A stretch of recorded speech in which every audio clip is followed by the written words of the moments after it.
Hello बच्चों, welcome back to my YouTube channel Maths Plaza. तो बच्चों, आज मैं इस वीडियो में Bihar board class 9 chemistry chapter 1 जिसका नाम है हमारे आसपास के पदार्थ, तो इस चैप्टर का लेक्चर 1 अपलोड हो चुका है और आज ये लेक्चर दूसरा है।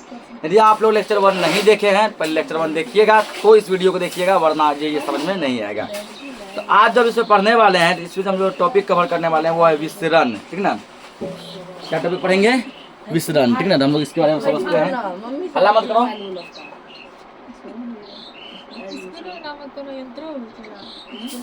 विसरण, ठीक ना, इंग्लिश में कहते हैं डिफ्यूजन। क्या कहते हैं? डिफ्यूजन। DIFFUSION, diffusion. ये पूछेगा कि विसरण क्या है, डिफ्यूजन क्या है। ठीक ना, डिफ्यूजन क्या है? जब एक गैस, ठीक ना, एक गैस जब जो है दूसरे गैस में मिल जाता है, ठीक ना, एक गैस का दूसरे गैस के साथ मिश्रित होना ही क्या कहलाता है? तो विसरण कहलाता है। जब कोई एक गैस मान लो दूसरा गैस में जाके मिल गया तो यह प्रक्रिया क्या कहलाएगा? विसरण कहलाएगा। ठीक ना, जैसे मान लो नाइट्रोजन जो ऑक्सीजन में जाके मिल गया तो ये क्या कहलाएगा? विसरण कहलाएगा। ठीक ना, ऑक्सीजन मान के चलो कि कार्बन डाइऑक्साइड में जाके मिल गया, विसरण कहलाएगा। कोई भी दो गैस, ठीक ना, तो कोई भी दो या तीन गैस आपस में मिल जाता है, इस मिलने की प्रक्रिया को क्या कहते हैं? विसरण कहते हैं। क्या कहते हैं? विसरण कहते हैं। ठीक ना, तो समझ गया विसरण। ठीक ना, ये तो बोले गैस के टर्म में, और गैस के अलावा यदि दो पदार्थ भी आपस में मिल गया, मतलब चीनी मिला दिए, ग्लूकोज मिला दिए, दोनों पदार्थ को आपस में क्या किए? मिला दिए। ठीक ना, ये प्रक्रिया क्या कहलाएगा? विसरण कहलाएगा। यानी कि दो गैस आपस में यदि मिल गया तब भी विसरण। कोई भी यदि दो पदार्थ, एक पदार्थ पर दूसरे पदार्थ यदि मिला दिया जाए तो वो प्रक्रिया क्या कहलाएगा? विसरण कहलाएगा। ठीक ना, इसका डेफिनेशन लिखेंगे हम लोग। दो विभिन्न पदार्थों के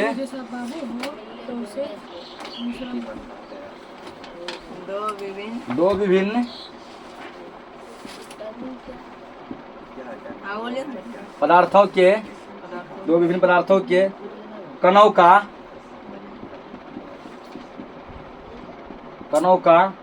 अपने आप, दो विभिन्न पदार्थों के कणों का अपने आप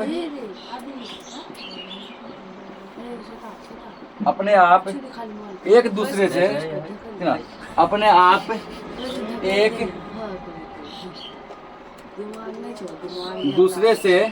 एक दूसरे से घुल मिल जाने की प्रक्रिया को घुल मिल जाने की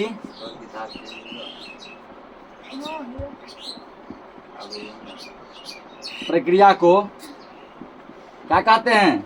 विसरण कहते हैं। विसरण कहते हैं।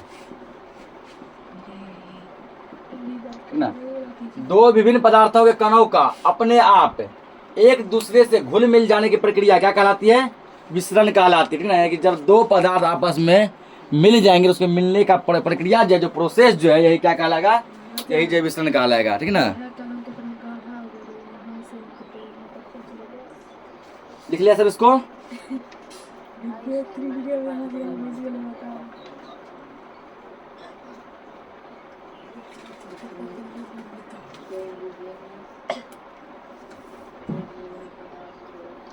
ना, उसके बाद देखो,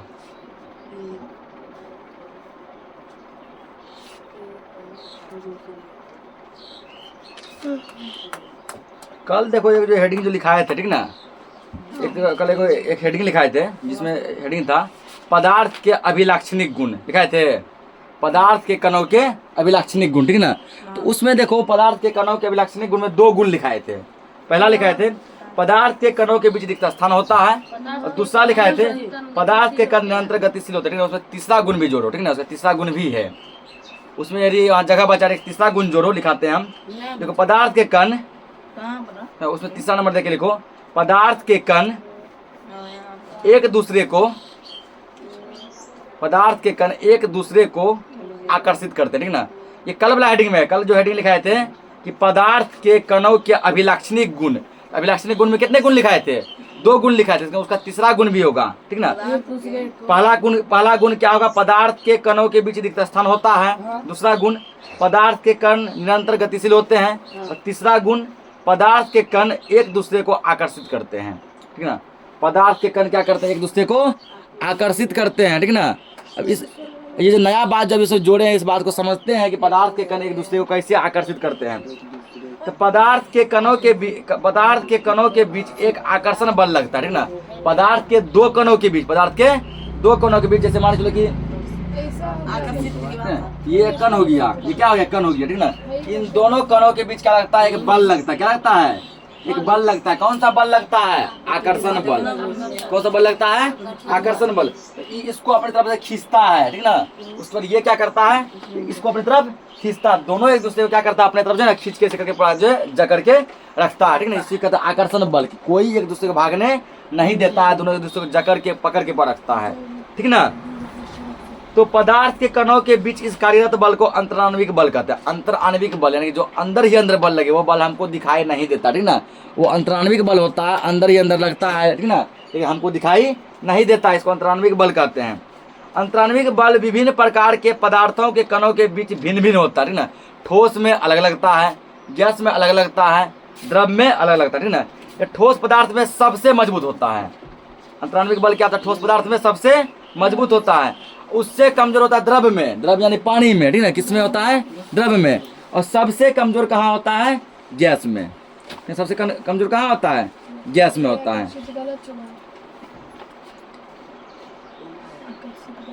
यहाँ लिखेंगे हम अंतराण्विक बल क्या है, ठीक है ना। अंतराण्विक बल तो क्या, अंतराण्विक बल, ठीक है ना। अंतराण्विक बल इंटरमोलेक्युलर फोर्स, जो अभी समझाया, इसका डेफिनेशन लिखो। तो पदार्थ के कणों के बीच, डेफिनेशन लिखना है यहाँ पे, पदार्थ के कणों के बीच,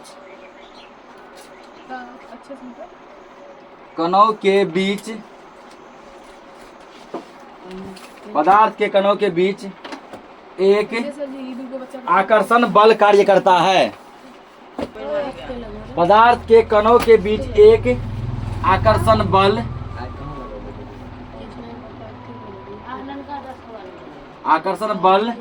कार्य करता है, ठीक ना। तो ये बता है कि कण के बीच कौन सा बल लगता है, आकर्षण बल। आकर्षण बल कि दोनों एक दूसरे को आकर्षित करता है, खींच के रखता है। आकर्षण बल कार्य करता है,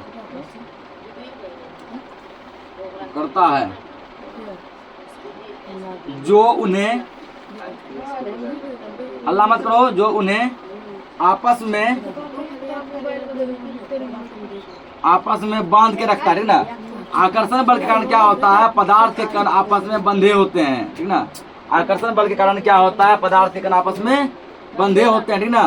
कोई कण जो है इधर उधर जो नहीं खसकता है।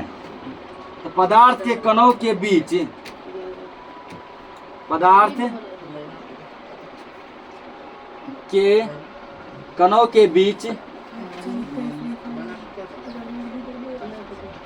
के बीच इस कार्यरत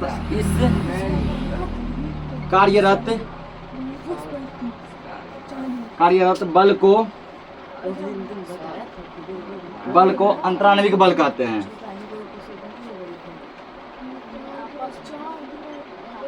अंतराण्विक बल कहते हैं। अरे हल्ला मत बोले, समझो यहाँ पे कि पदार्थ के कण के बीच क्या लगता है, एक अट्रैक्शन फोर्स यानी आकर्षण बल लगता है, ठीक ना। ये आकर्षण बल क्या करता है, कण को इस प्रकार पकड़ के रखता है कि इधर उधर भटकने नहीं देता है।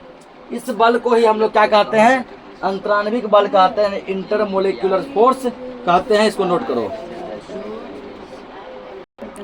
तो अगला हेडिंग क्या, पदार्थ की अवस्थाएं। पदार्थ की अवस्थाएं, ठीक ना, यानी कि स्टेट्स ऑफ मैटर। ये पदार्थ की कितनी अवस्थाएं होती है, ठीक ना।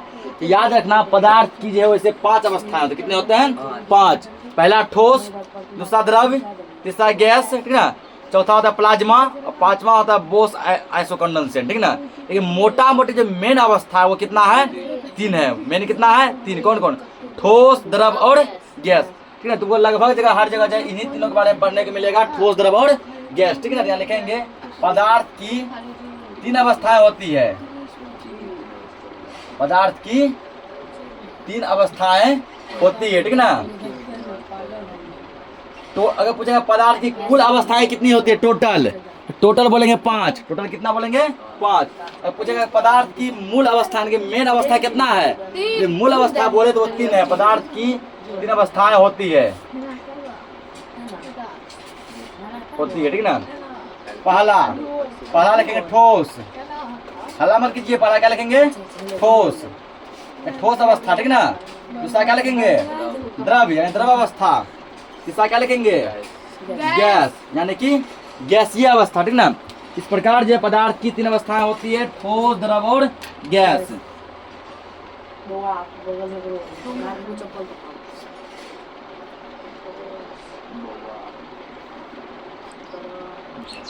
अगर पहले में क्या समझेंगे? ठोस है, सॉलिड क्या है, ठीक ना। ठोस क्या है? ठोस अवस्था किसे कहते हैं, ठीक ना। तो ठोस अवस्था उसको कहते हैं जिसका आकार एवं आयतन दोनों निश्चित होता है, ठीक ना। फॉर एग्जाम्पल जैसे समझो, जैसे मान के चलो कि ये मार्कर है, ठीक ना। ये क्या है? मार्कर है। मार्कर क्या है? ठोस है। क्या है? ठोस है। कैसे ठोस है? इसका जो आयतन जो है, ठीक ना, ये जितना जगह मान लो यहाँ ले रहा है, जितना जगह यहाँ ले रहा है, अगर इसको दूसरे चीज में रखा जाए, मान लो डब्बा में डाल दिए, इतना ही जगह छेकेगा ना। अगर मान लो इसको जमीन पे रख दिए, इतना ही जगह छेकेगा।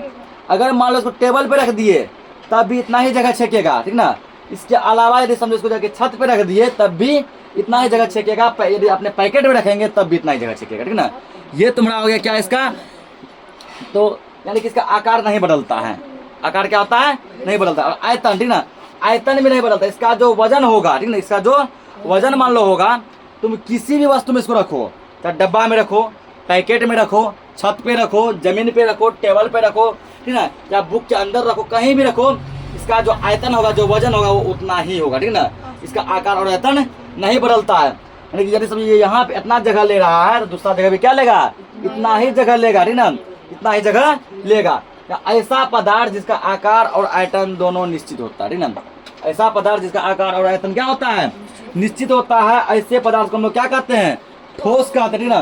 जैसे मान लो कि बर्फ ही हो गया, जितना जगह तुम वहां छेक रहा बर्फ, कहीं दूसरे जगह पे उसको रखेगा ना, दूसरा बर्तन में, डब्बा में, उतना ही जगह छेकेगा। ऐसा नहीं है ना, दूसरा डब्बा में डाला ना, तो जगह क्या करने लगा? कम छेकने लगा। पहला डब्बा में जगह क्या करता था? अधिक छेकता था। नहीं, एक बर्तन में जो है कोई ठोस जितना जगह वो कैप्चर करता है, हल्ला मत करो, जितना जगह वो कैप्चर करता है, उसको अगला बर्तन में डालने पर भी वो क्या करेगा? उतना ही जगह कैप्चर करेगा, ठीक ना, उतना ही जगह वो कैप्चर करेगा। उसके बाद जो है उसका आकार या साइज भी उतना ही होगा। जैसे मान लो एक ईंट है, ईंट जब मान लो कि भट्ठा के पास था, इतना जगह लिया, मान लो घर ले आए, तब भी कितना जगह लिया? उतना ही जगह लिया। उसका साइज वही था, ठीक ना, वजन वही था। यानी कि आकार और आयतन क्या है? निश्चित है, फिक्स है, ठीक ना। इसका डेफिनेशन लिखेंगे,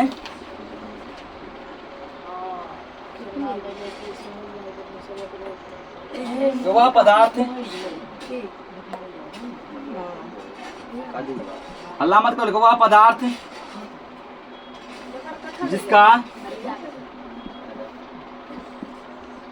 जिसका आकार एवं आयतन, वह पदार्थ जिसका आकार एवं आयतन दोनों निश्चित होते हैं, जिसका आकार और आयतन दोनों क्या होते हैं? निश्चित होते हैं।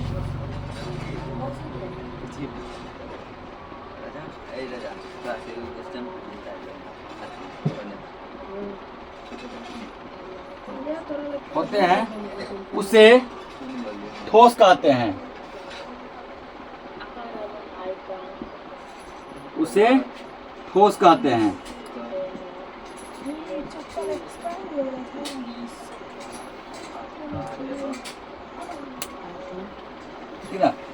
वह पदार्थ जिसका आकार और आयतन दोनों ही क्या होता है? निश्चित होता है, उसको क्या कहते हैं? ठोस कहते हैं। आप बोले सर यहाँ पे ये आकार क्या है, ठीक ना, कोई वस्तु जितना जगह छेकता है, ठीक ना, वस्तु जितना स्थान घेरती है या जितना जगह छेकती है, उसे उस वस्तु का क्या कहते हैं? आकार कहते हैं, ठीक ना। कोई वस्तु जितना जगह छेकता है वो क्या कहलाता है? उसका आकार कहलाता है। ठोस पदार्थ के कण आपस में अत्यधिक बल से जुड़े होते हैं। ये पदार्थ ठोस क्या होता है? बहुत मजबूत होता है। ठोस क्या होता है? बहुत मजबूत होता है। इसके जो दो कण जो है ना, वो बहुत ही क्या है, ठीक ना, बहुत मतलब कि करीबी रहते हैं। जैसे पहला कण है, दूसरा कण, तीसरा, चौथा कण क्या एक दूसरे पे चढ़े होते हैं, ठीक ना।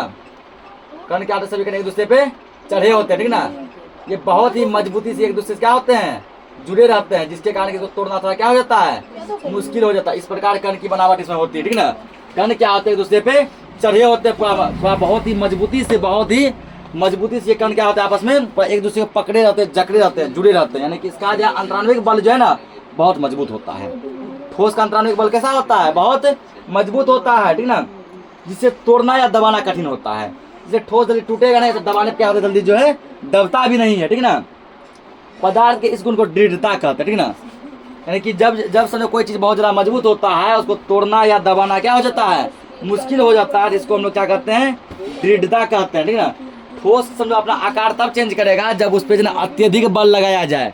मान लो यदि हथौड़ी से मार दिए, ठीक ना, या फिर उसको पटक दिए, या फिर उसको बहुत ज्यादा खींच दिए, तब वो क्या करेगा, अपना आकार जो चेंज कर लेगा, ठीक ना। तो अपना आकार वो क्या करता है, जैसे मान लो कोई चीज इतना बड़ा है, तो हथौड़ी से तुम जबरदस्ती तोड़ दिया, तब आकार उसका क्या होगा, बदल जाएगा, नमर जाएगा, या टूट के क्या हो जाएगा, छोटा हो जाएगा ना। या तो नमर के बड़ा होगा खिंचाकर, या तो टूट के क्या होगा, छोटा होगा।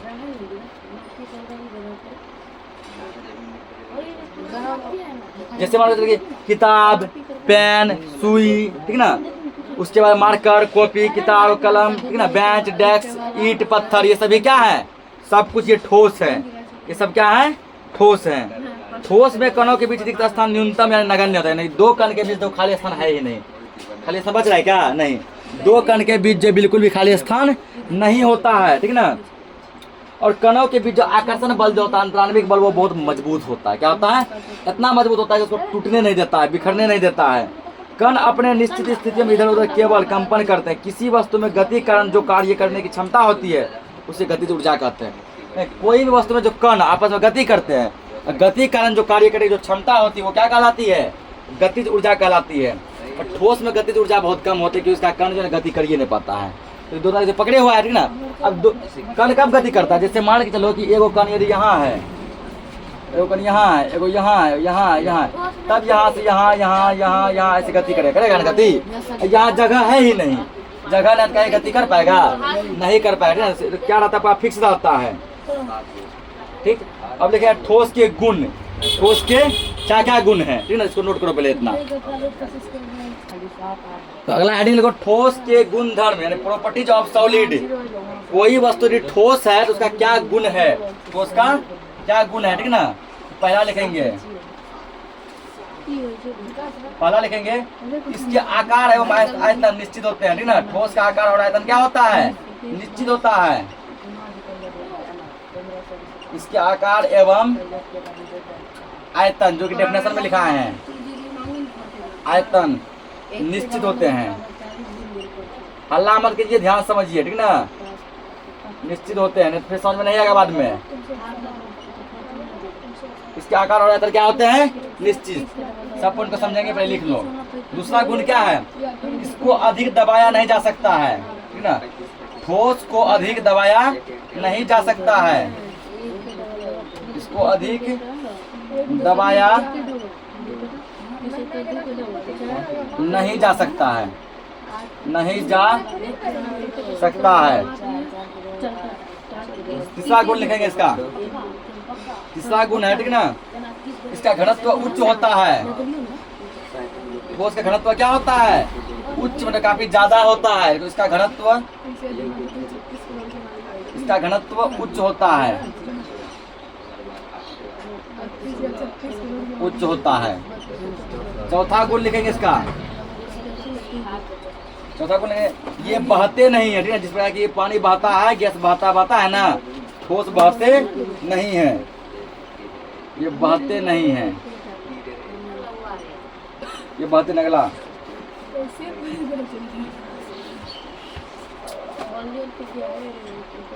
ये बहते नहीं, ठीक ना। ये चार गुण है इसका। तो ठोस का पहला गुण क्या लिखा है, आकार एवं आयतन निश्चित होते हैं, तो समझा दिए, ठीक ना, कि बल लगाने पर आकार को यदि हम लोग बदल भी देंगे तो बाद में वो फिर जो पहले जैसा हो जाए, जैसे रबर मान लो, ठीक ना। रबर को यदि पूरा खींचा जाता है, यदि रबर पे पूरा बल लगाया जाता है तो उसका आकार चेंज हो जाता है। मतलब कि इतना ठोका रबर है, नंबर जाता है ना, यदि पूरा दबाते जोर से वो दब जाता है।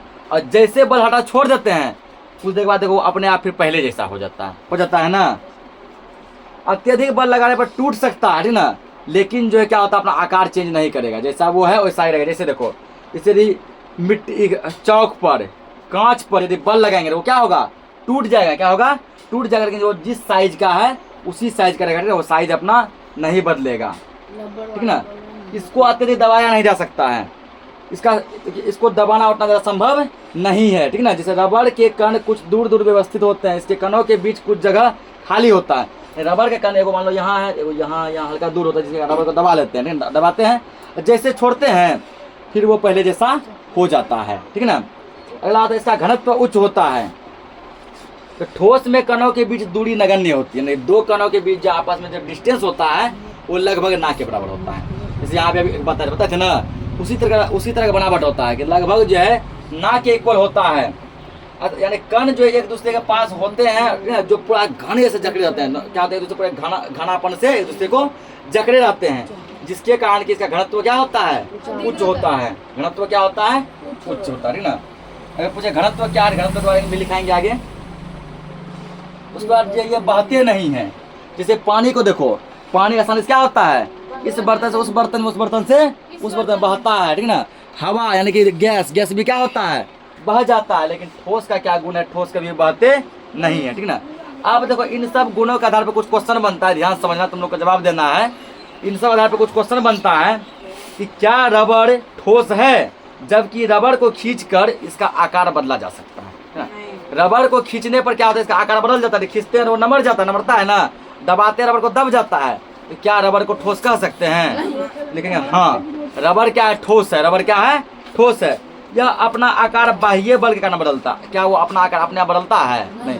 हम लोग उसमें बाहरी बल लगाते हैं, हम लोग खींचे या दबाए वो एक बाहरी बल हुआ, वो क्या भाई कि बाहरी बल हुआ, हम लोग बाहरी बल लगाए ना, तब वो अपना आकार चेंज किया। और जैसे बाहरी बल हटाते हैं वो फिर से अपना अवस्था में आ जाता है जैसा था ना। इस प्रकार कह सकते कि हाँ रबड़ एक ठोस है। अगला दिया है, क्या नमक एवं चीनी ठोस है, जबकि विभिन्न आकृति के जारों में रखने पर यह उसी का जो है आकार ग्रहण कर लेता है। नमक और चीनी को जिस बर्तन में रखते हैं वो उसी जैसा हो जाता है ना। तुम डब्बा में रखो, डब्बा के साइज का हो जाता है बाहर से। तुम जो यदि बड़ा सा रखो ड्रम में, ड्रम जैसा हो जाता है। पन्नी में से पकड़ पॉलिथीन में, पॉलिथीन जैसा हो जाता है ना। जिस बर्तन में रखते हैं या जिस चीज में रखते हैं वो उसी के जैसा साइज उसका हो जाता है। क्या इसको ठोस कहेंगे? तो हाँ, नमक एवं चीनी क्या है, ठोस है, ठीक ना। नमक और चीनी क्या है, ठोस है। तो ये छोटे छोटे क्रिस्टल के रूप में होते हैं। जैसे ईटा का क्रिस्टल क्या है, ईट का, ये बोर्ड का, बेंच डेस्क का क्रिस्टल बड़ा है, और नमक चीनी का क्रिस्टल क्या है, छोटा है, ठीक ना। लेकिन वास्तव में नमक और चीनी क्या होता है, इसका क्रिस्टल जो है छोटा होता है, जिसके कारण किसी भी बर्तन में इसको आसानी से रखा जा सकता है, लेकिन क्रिस्टल का आकार चेंज नहीं होता, ठीक ना।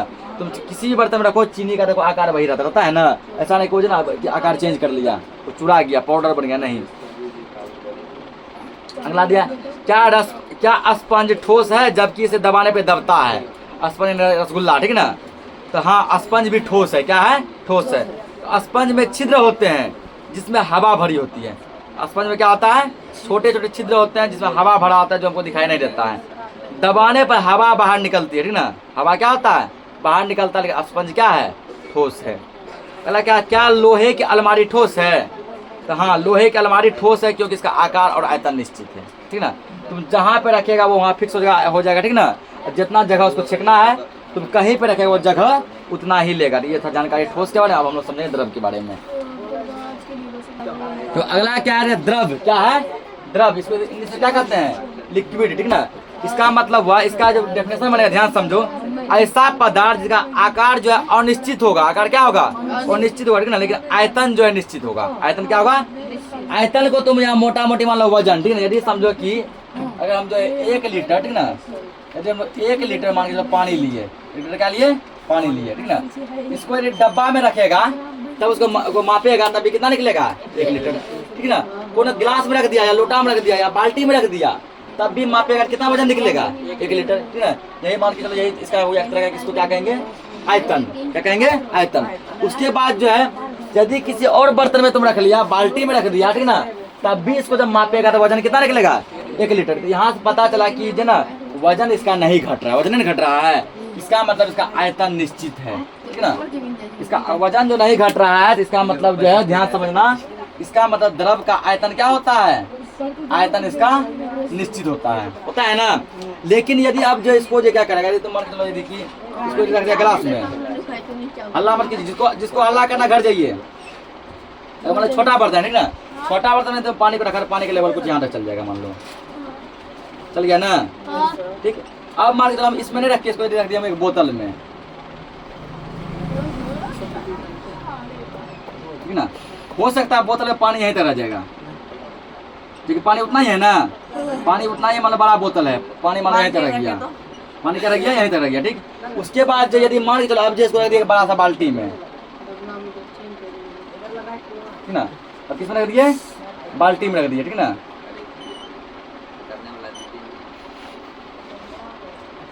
हो सकता बाल्टी में पानी यहीं तक रहेगा, ठीक ना।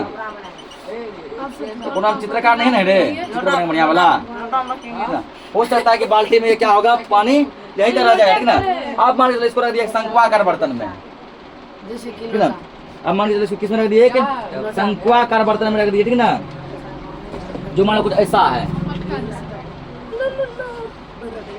ये केमिस्ट्री बीकर सब देखा है ना, हो सकता है पानी इसमें ना यहाँ तक चल जाएगा। इससे पता चला, ठीक ना, अलग अलग बर्तन में, जिस बर्तन में रखते हैं ना पानी उसी का साइज ले लेता है। डब्बा में रखे पानी डब्बा का साइज ले लिया, बाल्टी में रखे बाल्टी का ले लिया, ठीक ना, लोटा में रखे तो लोटा का ले लिया, गिलास में रखे तो गिलास का ले लिया। पता चला कि जिस भी बर्तन में रखते हैं पानी क्या करता है, उसी का साइज ले लेता है। इसका मतलब जो है इसका आकार निश्चित नहीं है, ठीक ना, आकार का इसका निश्चित नहीं है, ठीक ना। तो इसमें इतना चल गया, हम मापा इतना मीटर सेंटीमीटर किया, इसमें ना पे सेंटीमीटर पूर्वे नहीं किया, इसमें और कम हो गया, इसमें फिर ज्यादा हो गया, यानी कि पता चला, ठीक ना, ठोस का आकार क्या होता है, निश्चित नहीं होता। आकार क्या होता है, सॉरी ठोस नहीं, द्रव का आकार क्या होता है, निश्चित नहीं होता है। जिस बर्तन में रखेगा वो उसी का आकार ले लेता है, लेकिन आयतन क्या होता है, निश्चित। लेकिन देखो सब में जब नापेगा तो पानी कितना निकलेगा, 1 लीटर ही निकलेगा ना। इसको इसमें डाल दिए, इसको उसमें डाल दिए, इसको उसमें डाल दिए, पानी इतना ही निकलेगा। यानी कि क्या है इसका, ठीक ना, इसका आयतन जो है फिक्स है, आयतन क्या है, फिक्स है, तो वजन उतना ही होगा। लेकिन जो आकार फिक्स नहीं है, तो इसका डेफिनेशन लिखेंगे। अब हल्ला मत कीजिए, ठीक ना, जैसे कि आदि हल्ला करता है, इतना बारीकी से समझाया जा रहा है, समझिए इसको।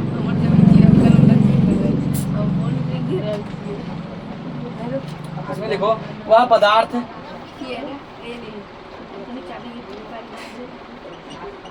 वह पदार्थ जिसका आकार अनिश्चित, वह पदार्थ जिसका आकार अनिश्चित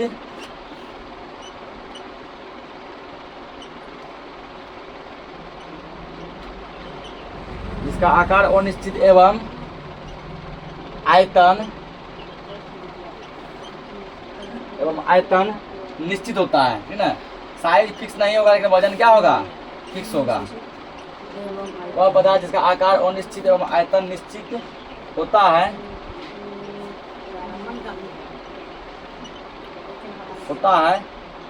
उसे द्रव कहते हैं।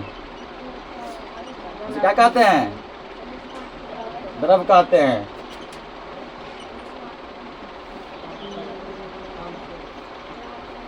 जैसे मान लो कि पानी, दूध, तेल, जूस, घी, शराब ना, इत्यादि, उतना नहीं लिखना है, इत्यादि। ये सब क्या हो गया, ये सब द्रव हो गया, क्या हो गया, द्रव हो गया, ठीक ना। तो द्रव के कणों के बीच जो रिक्त स्थान होता है वो ठोस के अपेक्षा में थोड़ा ज्यादा होता है, ठीक ना।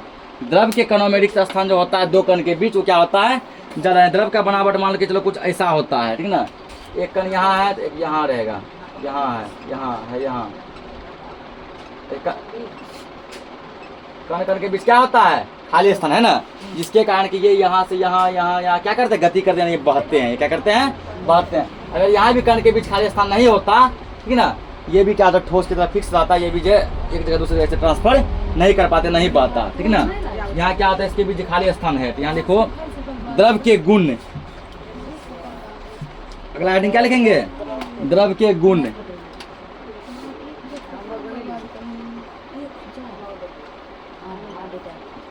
द्रव के गुणधर्म, द्रव के क्या क्या गुण है, ठीक ना।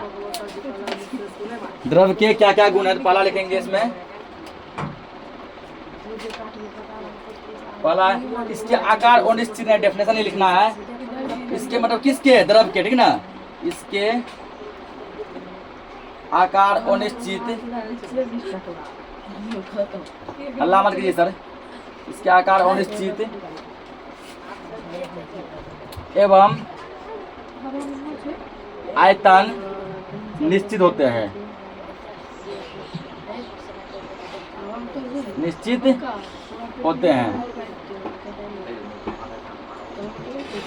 दूसरा क्या होगा, दूसरा गुण होगा इसका, ठीक ना। इससे अधिक दबाया नहीं जा सकता, ठीक ना। द्रव को भी हम लोग अधिक नहीं दबा सकते, दबा सकते हैं, ठीक ना, लेकिन ज्यादा नहीं दबा सकते हैं। इससे अधिक दबाया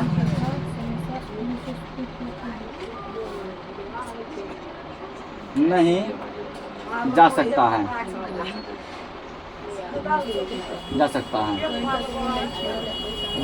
तीसरा गुण है इसका,